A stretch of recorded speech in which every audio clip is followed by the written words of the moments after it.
It's that time of the season again when we take the flop highway. And our destination this time is the Premier League. Lots of signings have been made in the 2022-2023 season, and credit where it's due, some of these guys have arrived and settled right in.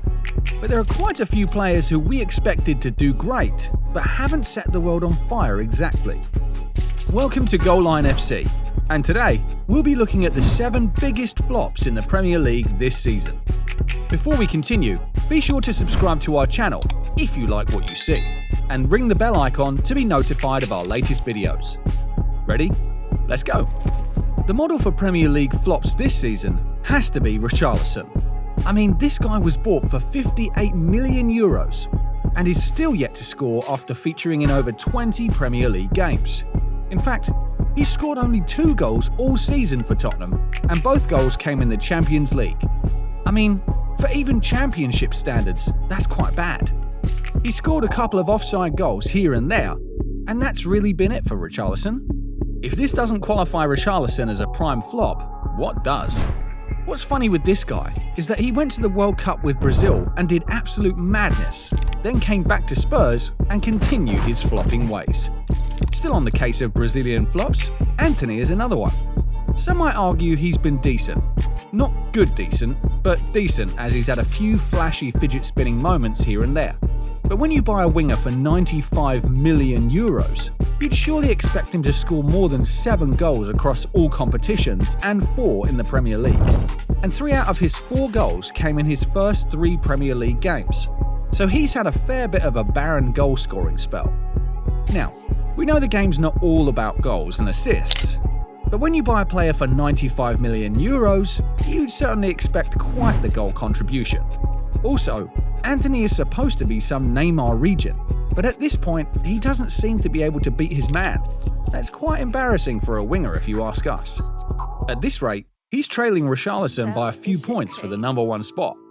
Another winger who's not been doing so great is Mudryk. Don't let his lightning speed fool you. This guy's been a flop since the moment he signed for Chelsea. While most of Chelsea's January signings haven't been great, his €88 million transfer fee and achievable add-ons hasn't really helped him. We're talking about a winger who's not scored since joining Chelsea in the Premier League, and Chelsea's mid-table form this season has not helped him either. We're sure Arsenal are glad they kept their £70 million for future purchases. And for Mudryk, Chelsea bought a truckload of players in the transfer window, so things may not exactly get any easier for him. It's almost easier for a striker to flop, but Marc Cucurella has shown a defender can flop in equal measure.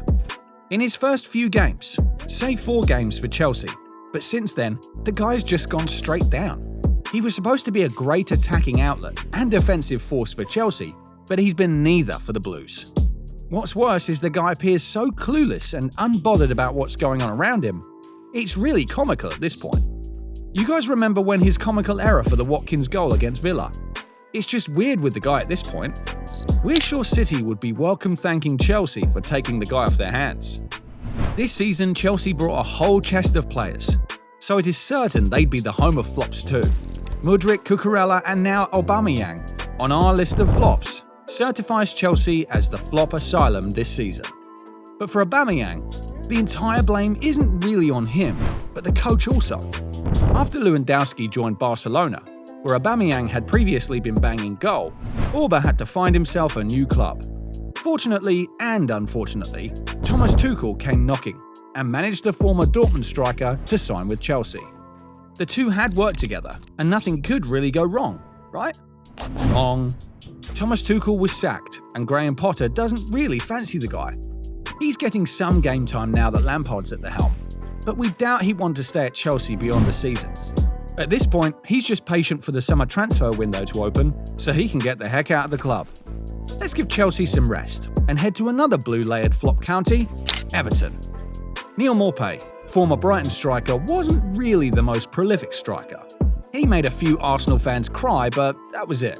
So when Everton splashed €18 million on the striker, we hoped Lampard had a plan for him. But he didn't. The guy's earned more yellow cards than he's scored goals this season, and that's putting it fairly for the guy, as he scored just 1 goal all season. He should probably be higher up the list of flops, but considering Everton's season and his not too high transfer fee, his position is understandable. One player whose form this season is probably beyond comprehension is Jesse Lingard for Nottingham Forest. Jesse Lingard has been hugely disappointing for the newcomers, and as the highest paid player, it was the job to steer the newbies in the right direction, away from relegation that is. He had the chance to go to West Ham where he'd been enigmatic in the past. He instead chose the money and went to Forest, and he's really not been that guy anymore. Lingard has some experience and the skill to light up any game. That is why Forest had no issue paying him 200,000 quid in wages. But Lingard has been so underwhelming that he's not even been in the matchday squad sometimes, and when he is, he'd come on as a sub. During his superstar days, it seemed the guy still had more to give, but it's becoming apparent that the gunner sweeper is probably done now. So, that's been it for this video, guys. We're quite sure these aren't the biggest flops in the Premier League this season, so hurry up to the comment section and let us know your thoughts on these failing ballers. If you enjoyed this video, feel free to slap a like on it and subscribe if you're new to the channel. While you do that, check out how the greatest relegation prison breaks in this video and the most shocking VAR decisions in this video. We'll catch you next time. Peace out.